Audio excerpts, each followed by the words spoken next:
Hoje eu quero trazer uma palavra para a nossa meditação. Quero falar sobre sacerdócio. Tudo que Deus tem de expectativa a nosso respeito está nessa palavra sacerdócio. Sacerdote é aquele que fala, é aquele que escuta a voz de Deus, é aquele que tem intimidade com o Senhor. Deus nos chamou para sermos sacerdotes, é isso que eu quero falar essa noite. É uma mensagem para o povo de Deus, é uma mensagem para a igreja do Senhor. E por não entendermos essa vontade, a gente tem vivido tempos dificílimos, como, por exemplo, a bipolaridade espiritual. Já ouviu falar nisso? Bipolaridade espiritual. É como se fosse uma montanha-russa espiritual. Tem dia que você está bem, feliz da vida, tudo ótimo, e tem dia que você está horroroso, querendo morrer. É ou não é? Então é isso que nós queremos falar. E eu gostaria que os irmãos que estivessem em casa pegassem agora a sua Bíblia para acompanhar a leitura. Nós vamos ler alguns textos de Êxodo. E eu vou ler, você pode abrir sua Bíblia em Êxodo 19, a partir do verso 3. Mas antes de fazer essa leitura de Êxodo 19, eu preciso te passar alguma coisa para nós termos o contexto do que estava acontecendo, o que estava rolando nessa época. Por que Deus falou o que falou? Então vamos fazer aqui um panorama bíblico, vamos dar uma passeada na história, para a gente ter essa noção. Deus escolheu um homem chamado Abraão. Deus fez uma aliança com ele e prometeu a Abraão que a partir da família e da descendência dele, Deus iria abençoar todas as famílias da terra. E falou para ele: eu vou te levar para uma terra prometida. E lá as coisas começaram a acontecer. E Abraão teve um filho chamado Isaque, filho da promessa. É o filho de Abraão. Isaque teve um filho chamado Jacó. E Jacó teve 12 filhos. Olha como é que a família está crescendo. E de repente começa uma crise naquele lugar onde vive Jacó e sua família. E eles começam a passar dificuldades e necessidades, fome, etc. E de repente começa essa crise onde vive Jacó.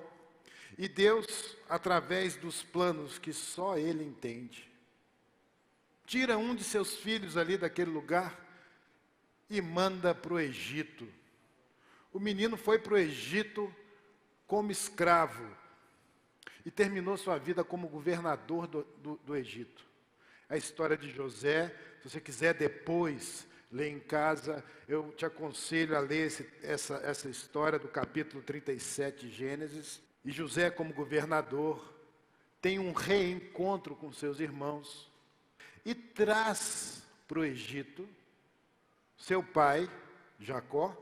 Seus filhos vieram para o Egito, a família de Jacó foi para o Egito, a família de José.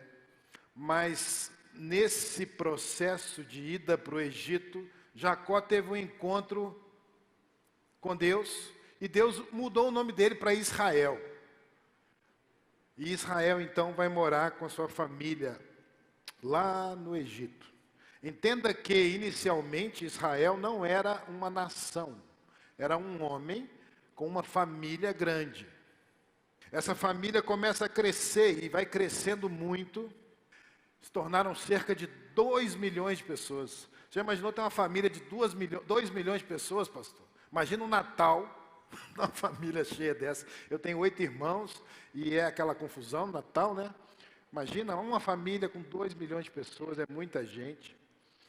E aí José morreu, aquela turma toda morreu. Chegou um novo faraó, e o faraó se sente intimidado com essa família que estava crescendo. E o faraó falou assim: vou transformar esses caras em escravos. Serão meus escravos no Egito.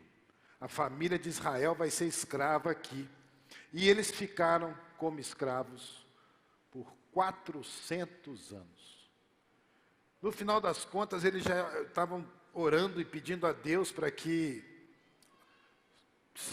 resolvesse aquela situação deles, e Deus então levanta um homem chamado Moisés, e esse homem Moisés seria a pessoa que tiraria aquele povo dali para libertá-los. E ali começa um processo de Deus para libertar aquele povo, e Deus envia então pragas, várias pragas, e as pedras caíam do céu, e nada acontecia com a família de Israel. E no final o faraó falou: não aguento mais, vamos liberar essa turma. Então, Moisés tira aquele povo do Egito. Só que quando eles começam a ir para sair para o deserto, Deus endurece o coração daquele faraó, e ele manda um exército avassalador para matar aquele povo, que tinha um mar na frente dele, o exército atrás querendo matar. Ele falou: o que eu faço? Deus abre o mar, e eles passam ali em terra seca. É uma história muito linda, e eles conseguem chegar lá do outro lado, maravilhosamente. E lá no deserto, uma nuvem acompanhava aquele povo, durante o dia, fazendo sombra neles. É como se Deus estendesse um guarda-chuva, assim, um guarda-sol, fala assim: pode andar nas minhas sombras que eu vou te proteger. E à noite ligava um farol lá com luz e chamas para aquecer e iluminar aquele povo. Ou seja, aquele povo viveu milagre atrás de milagre. E quando eles estavam com fome, reclamaram, eles tinham do céu maná. E aí eles falaram: cansei de maná. Deus manda as codornizes para eles, comem. Estou com sede, Deus tira a água da pedra. Então, era milagre atrás de milagre daquele povo, que estavam vendo e vivenciando o amor de Deus para com eles.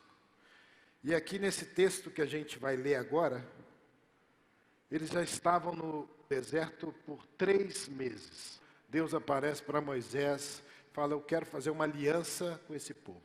Agora eu gostaria de ler Êxodo 19, vou abrir minha Bíblia, Êxodo 19, 3 a 6, acompanha comigo.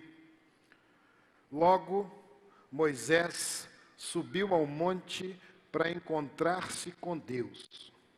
E o Senhor o chamou do monte, dizendo: diga o seguinte aos descendentes de Jacó, e declare para os filhos de Israel: vocês viram o que eu fiz ao Egito, e como os transportei sobre asas de águias, e os trouxe para junto de mim.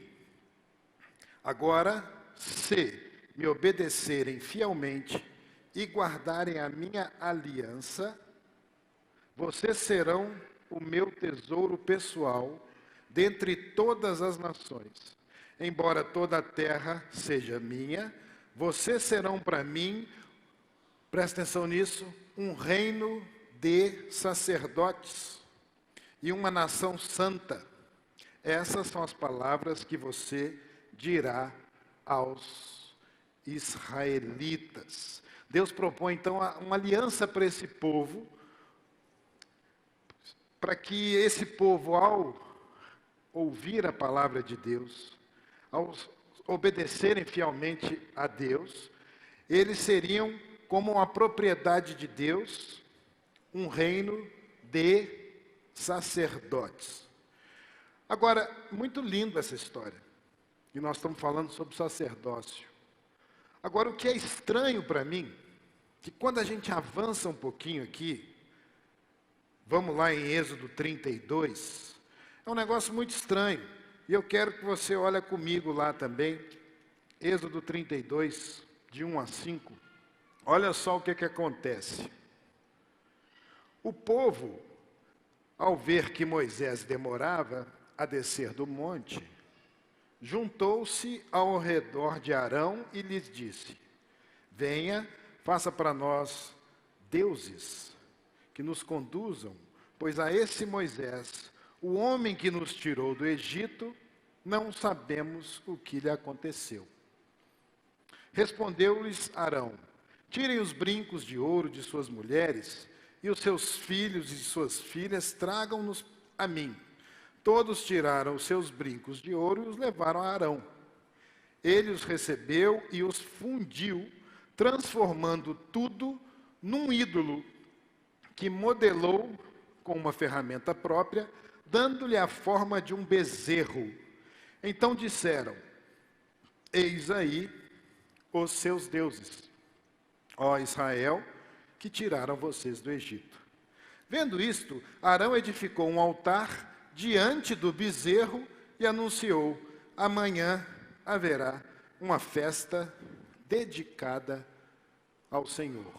Agora, isso me intriga muito.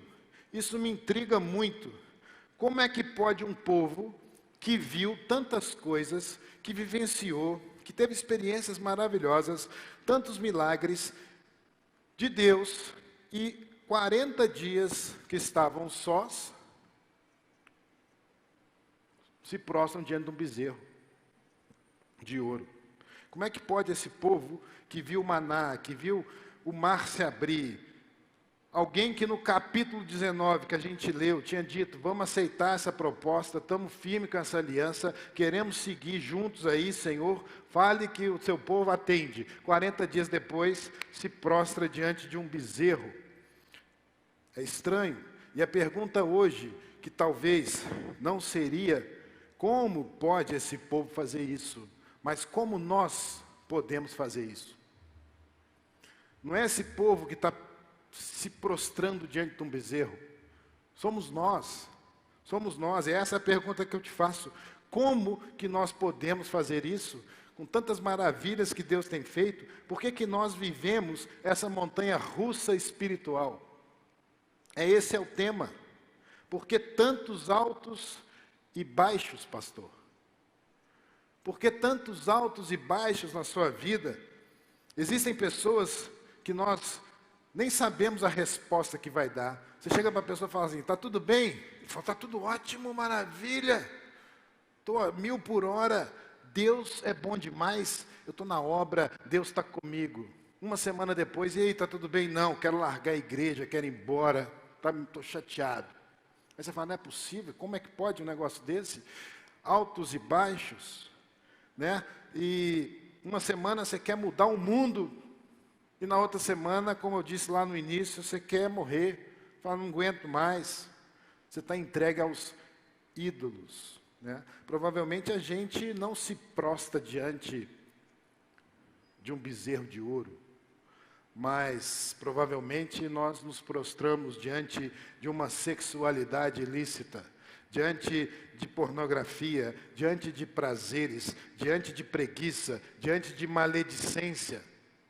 São os nossos bezerros. Eu não sei qual que é o seu bezerro, mas a verdade é que nós muitas vezes vivemos essa bipolaridade espiritual. E a resposta está aqui no texto. Nós vamos trabalhar um pouquinho mais para entendermos aonde eu quero chegar.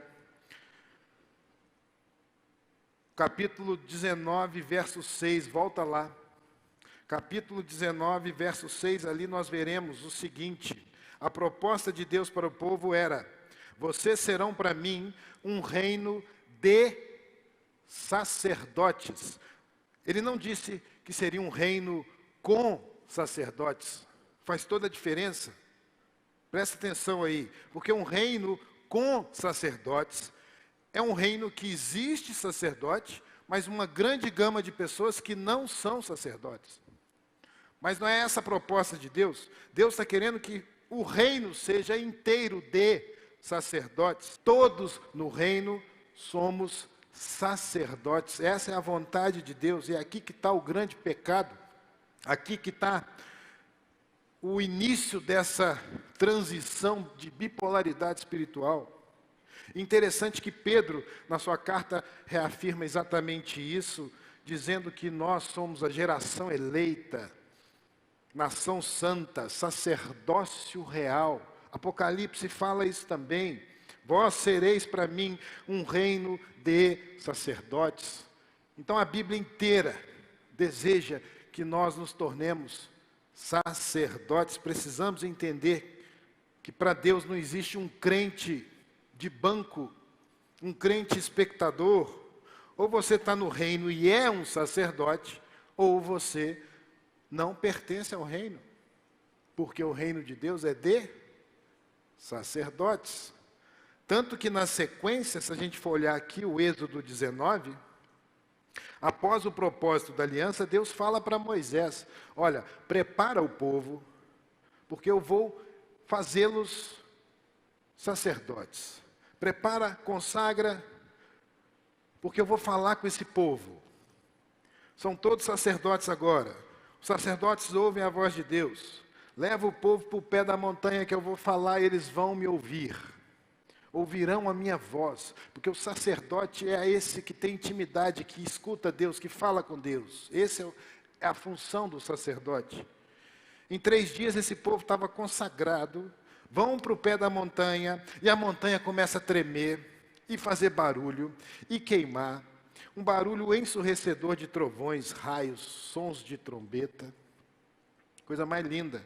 E Deus começa a falar em meio a fogo, fumaça, e Deus está falando com aquele povo. Agora, o que a gente precisa entender hoje é que nós não estamos construindo uma igreja com sacerdotes, mas nós precisamos solidificar uma igreja que possua sacerdotes de verdade. Somos uma família de sacerdotes e não existe um mais ungido que o outro. Não existe, eu tenho 10% do Espírito, você tem 20% do Espírito Santo, você tem 30% do Espírito Santo, você tem 50% do Espírito Santo. Não, meu filho, ou você tem 100%, ou você não está no reino. Porque não existe fração no Espírito. Está entendendo o que eu estou falando? Você é 100%, não é a oração de um pastor que é mais forte que a minha oração. Não é, entende? Mas nós temos essa visão distorcida das coisas. Então, se você tem o Espírito Santo, você tem a mesma quantidade que eu, a mesma quantidade que qualquer filho de Deus. O problema é que por muito tempo nós entramos num clericalismo religioso. O que é isso? Não, tem um cara que fala com Deus. E eu tenho que ouvir esse cara. Tem um cara que tem um poder sobre tudo. Temos que ouvir esse cara. Para o reino de Deus, todos nós somos sacerdotes. E agora, olha o que acontece lá em Israel. Por que essa montanha russa espiritual? Você quer ver a resposta? Êxodo 20, 18 e 19. Vendo-se o povo diante dos trovões, e dos relâmpagos, e do som da trombeta, e do monte fumegando, todos tremeram assustados. Ficaram à distância e disseram a Moisés: fala tu mesmo conosco, e nós te ouviremos. Mas que Deus não fale conosco, porque nós morreremos. Olha o que o povo falou. Eles estavam já consagrados sacerdotes, tiveram já uma experiência de conversar com Deus ali, ouvir a voz, e essa voz foi ouvida audivelmente, e eles ficaram com medo. E o povo pediu para Moisés que Deus não fale com a gente, que Deus fale com você, que você vá lá conversar com Deus e nos passe o que Deus quer. Está vendo o que o povo quis? Aí que está a raiz desse problema. E o interessante é que o povo observou uma coisa: que Deus não fale com a gente para que a gente não morra. Porque quem ouve a voz de Deus, morre. Eles falam para o líder assim: vai você... Gente boa esses caras. Vai você, fala lá, se você morrer, você morreu. A responsabilidade é sua. Gente assim é bom de você pastorear, né? Puseram o líder na fogueira. E aí, pastor? Se consagra lá durante a semana. E no domingo você traz aquela mensagem edificante, porque eu estou precisando ouvir uma palavra boa. Ô pastor, morre lá no quartinho de oração durante a semana, porque domingo eu quero ouvir uma palavra abençoada. É isso que a gente está fazendo, é a mesma coisa. Ô Moisés, vai lá e escuta a voz de Deus, e depois você fala com a gente, porque quando Deus fala, a gente vai morrer. Agora, o povo estava certo. O povo estava certo, meu irmão. Toda vez que Deus fala alguma coisa em nós, morre. Você sabe, vai ter coisas que você precisa largar, relacionamentos errados, vícios, umas paradas ilícitas que você anda fazendo aí, e você tem medo, né? Aí você corre e não quer ouvir a voz de Deus, porque quando Deus fala, aquilo morre mesmo. E esse é o nosso processo diário, né? Que não seja eu, mas que seja o Senhor, né? Assim que a gente fala. Pois é, mas cuidado com o que você fala, porque quando Deus fala com você, algo vai morrer. Então todos nós somos sacerdotes e não tem medo de morrer. Na verdade, o sacerdote não quer nem que a voz dele saia, mas que a voz de Deus fale através da voz dele. Eu só estou aqui em cima hoje falando para vocês aí, ó, bonitinho, desse jeito, iluminado, porque eu estou saindo na televisão ali. Mas eu sou igual a vocês. Eu tinha que estar aqui embaixo, né? Não existe um mais poderoso que o outro. Não existe mais Deus no líder do que em vocês. E não é a minha oração ou a de fulano melhor do que a outra. Então esse povo vive essa bipolaridade espiritual porque eles recusaram a serem sacerdotes de Deus. E o que me intriga ainda mais, quando eu leio aqui o capítulo 32, no verso 5, é bonito quando a gente vai entrando na palavra e estudando, né? Olha o que diz o texto.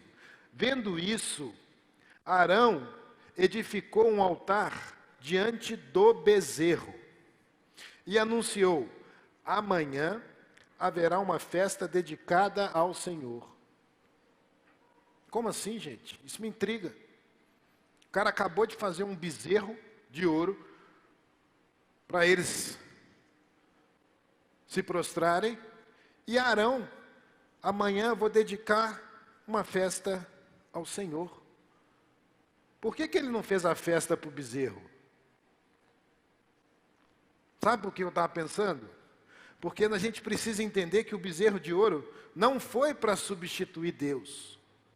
O bezerro de ouro foi para substituir Moisés. Porque Moisés estava 40 dias fora daquele povo. E eles precisavam de um líder, gente. Eles precisavam de alguém para ouvir a palavra de Deus. E eles não tinham ninguém. Aí eles criaram o bezerro. Eles falaram assim: vai lá, Moisés, vai lá ouvir Deus. Só que o Moisés ficou lá 40 dias. E todos se desviaram. Isso não pode acontecer entre nós. Sabe por quê? Porque Jesus, e em Jesus, esse véu foi rasgado. Nós temos livre acesso a Deus. Livre acesso a Ele. Você tem acesso ao Pai. Você não depende de mim, nem de ninguém para chegar até o Pai. Porque Jesus é o mediador. E através do Espírito Santo, Deus está disponível. Deixa eu falar, não viver o sacerdócio é jogar fora tudo que Jesus fez por você e para você. Ele morreu para te dar, inclusive, esse acesso. E a gente está jogando no líder. Isso acontece no dia de hoje, estou falando. Não é o pastor mais bonito que os outros, não, gente. É você, é você. Pare de mandar alguém no seu lugar. Você tem que morrer todo dia no lugar secreto, como um sacerdote assim faz. Mas eu tenho certeza que você vai sair de lá renovado. E esse é o nosso chamado. Então eu estou te dando a fórmula para que você possa ser curado dessa montanha-russa espiritual. Se dedique ao Senhor, converse com Ele. E o que sustenta a gente não é o culto de domingo, não é o culto de sábado, não é a célula, não é isso que sustenta a gente. Isso é importante, mas não é o que nos sustenta. É o seu devocional durante a semana. É o seu momento de falar e ouvir Deus. É isso que nos sustenta. E eu quero profetizar uma coisa para você. O que você vai experimentar no seu quarto de oração sozinho, com Deus, nenhum culto de domingo vai ser comparado a isso.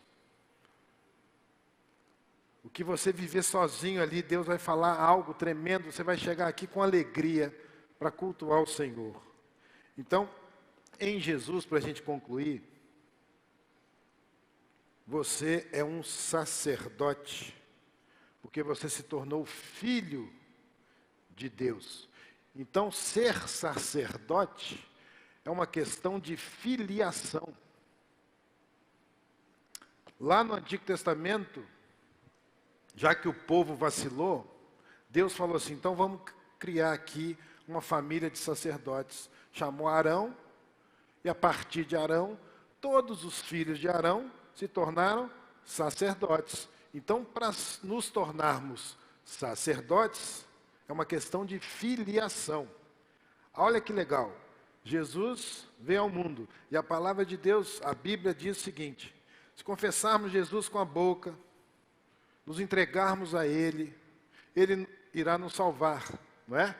Eternamente. E mais do que isso, nos tornaremos filhos de Deus. Então, em Jesus, nós nos tornamos filhos. Ser sacerdote não é uma questão de filiação? Então agora, eu sou filho de Deus. Eu posso ser um sacerdote. Amém, meu irmão? Glória a Deus. Amém.